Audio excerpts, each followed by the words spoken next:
Hello everyone, my name is Khushboo Chaudhary and welcome to our channel B Studiotic. आज की video में हम करने वाले हैं MPS 004 की यूनिट सेकेंड, जिसके अंदर आपकी दो थ्योरीज हैं जो एग्जाम में पूछी जाती हैं। आज हम करेंगे पार्ट 1 में डेविड ईस्टन की जनरल सिस्टम थ्योरी और सेकेंड पार्ट में हम करेंगे गैब्रियल आमीन की स्ट्रक्चरल फंक्शनल थ्योरी। सो स्क्रीन पे दिए गए सभी कोर्सेज के लिए वीडियो इंपॉर्टेंट रहने वाली है, सो वीडियो को एंड तक देखिएगा। अच्छी लगी तो लाइक शेयर कमेंट करना बिल्कुल मत भूलिएगा और ऐसी वीडियोस के लिए हमारे चैनल को भी सब्सक्राइब करें। साथ ही साथ आप हमारे साथ टेलीग्राम चैनल पे भी जुड़ सकते हैं, जहां पर आपको इन सभी वीडियोस के फ्री PDF अवेलेबल होंगे। सो चलिए वीडियो को स्टार्ट करते हैं।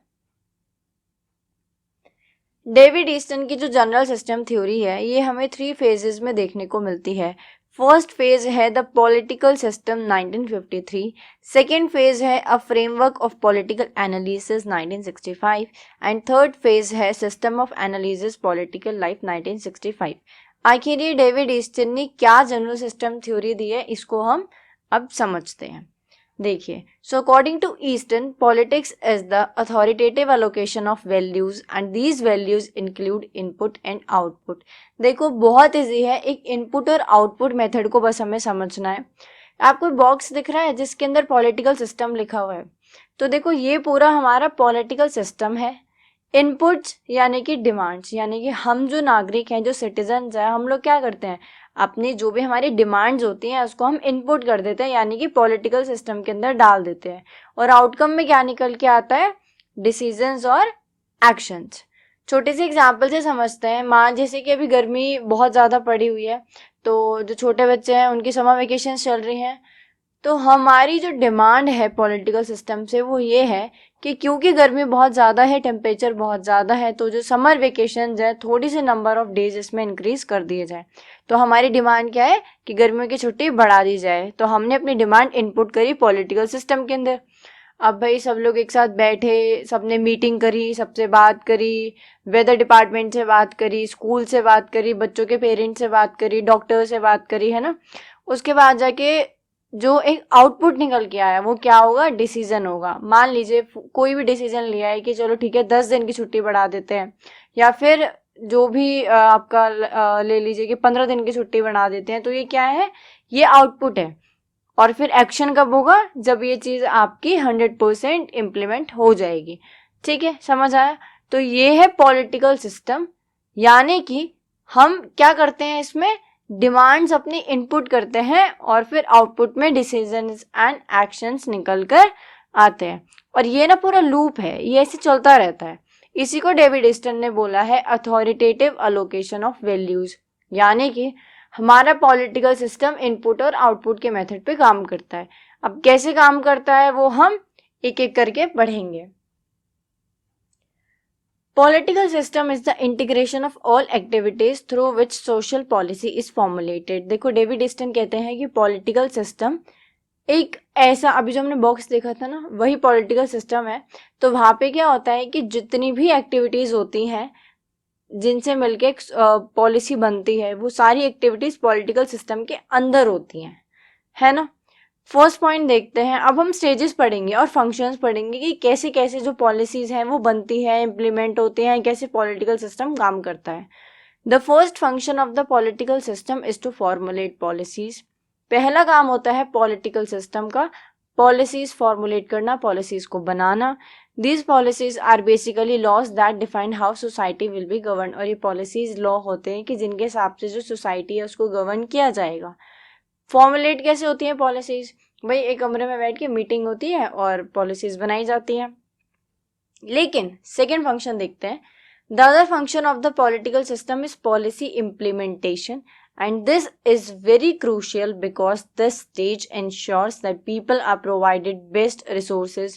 Most of the policies failed at this stage. देखो, फर्स्ट वाले में तो क्या हुआ था कि पॉलिसीज को सिर्फ फॉर्मुलेट किया गया था। बहुत आसान होता है कमरे में बैठ के कोई भी चीज बना देना, लेकिन उस चीज को इम्प्लीमेंट करना उतना ही ज्यादा क्या होता है, मुश्किल होता है। और यही बहुत ही क्रूशियल स्टेज होती है, क्योंकि यहाँ पे हमें पता चलता है कि जो लोग हैं, जो सिटीजन हैं, उनको बेस्ट रिसोर्सेज मिलेंगे या नहीं मिलेंगे। और यहीं पे आके जो बहुत सारी जो पॉलिसीज हैं वो फेल्ड हो जाती हैं। Example, making farmer bill is not difficult but to implement this bill is hard. हम बहुत अच्छे से जानते हैं कि मीटिंग्स हुई थी और जो एक पॉलिसी है फार्मर बिल को लेके वो बना दी गई थी, लेकिन उसको फॉर्मुलेट करने में उसको इम्प्लीमेंट करने में कितनी मुश्किलें आई, वो इम्प्लीमेंट हुई, हट गई, नहीं हुई, वो सारी चीज़ें हम जानते हैं। फार्मर प्रोटेस्ट भी हमने देखा है।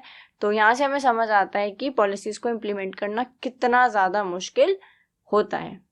ठीक है, नेक्स्ट देखते हैं third stage. The political system should be able to aggregate the interest of every citizen, interest group, political party, and any other organization exist in society. It is must to protect everyone's interest. It helps in better policy making if anyone left in the situation of movement arises. देखो third में ये क्या कह रहे हैं। अच्छा, अब याद रखना, फर्स्ट में हमने क्या किया, पॉलिसी को फॉर्मुलेट करा, सेकेंड में हमने उसको इम्प्लीमेंट करा। अब थर्ड में क्या कह रहे हैं कि पॉलिसी बनाते टाइम हमें हर एक नागरिक यानी कि हर एक सिटीजन, हर एक इंटरेस्ट ग्रुप, पॉलिटिकल पार्टी और जितनी भी ऑर्गेनाइजेशंस हमारे समाज के अंदर, सोसाइटी के अंदर एग्जिस्ट करती हैं, उन सबके इंटरेस्ट के बारे में सोच के चलना है। उससे क्या होगा, अगर हम सबके इंटरेस्ट के बारे में सोच के चलेंगे तो हम एक अच्छी पॉलिसी बना पाएंगे, एक बेटर पॉलिसी मेकिंग हम कर पाएंगे, राइट, जिससे कि सबको फायदा होगा। लेकिन अगर कोई भी एक सेक्शन हम छोड़ देते हैं तो वहां पे फिर हमें क्या दिखता है, मूवमेंट दिख जाते हैं, है ना। फिर हमें वहां पे लोग क्या करते हैं, अगर लोगों कुछ मतलब लोगों के इंटरेस्ट को छोड़ दिया जाए तो वो अपोज में हो जाते हैं उस पर्टिकुलर पॉलिसी के। फोर्थ देखते हैं, meeting, debates and important discussions are necessary because it is must to know the feedback of people. ये कह रहे हैं कि लोगों का फीडबैक जानना बहुत जरूरी है। भाई तुमने पॉलिसी बना दी, इम्प्लीमेंट कर दी, हर एक नागरिक के भले के लिए सोच लिया, ठीक है, लेकिन अब उनसे फीडबैक भी तो लो कि क्या उन्हें वो पसंद आई है, क्या जैसी पॉलिसी तुमने सोच के बनाई थी ऐसा वो लोगों के बीच काम कर रही है। सो इस चीज़ को लेके मीटिंग्स करना, डिबेट्स करना और इम्पोर्टेंट डिस्कशंस करना बहुत ज़रूरी होता है, जिससे कि हम क्या कर सकें, लोगों का फीडबैक ले सकें। ये सब हम पढ़ रहे हैं कि कैसे एक पॉलिटिकल सिस्टम काम करता है। नेक्स्ट है, the other critical function of a political system is political communication.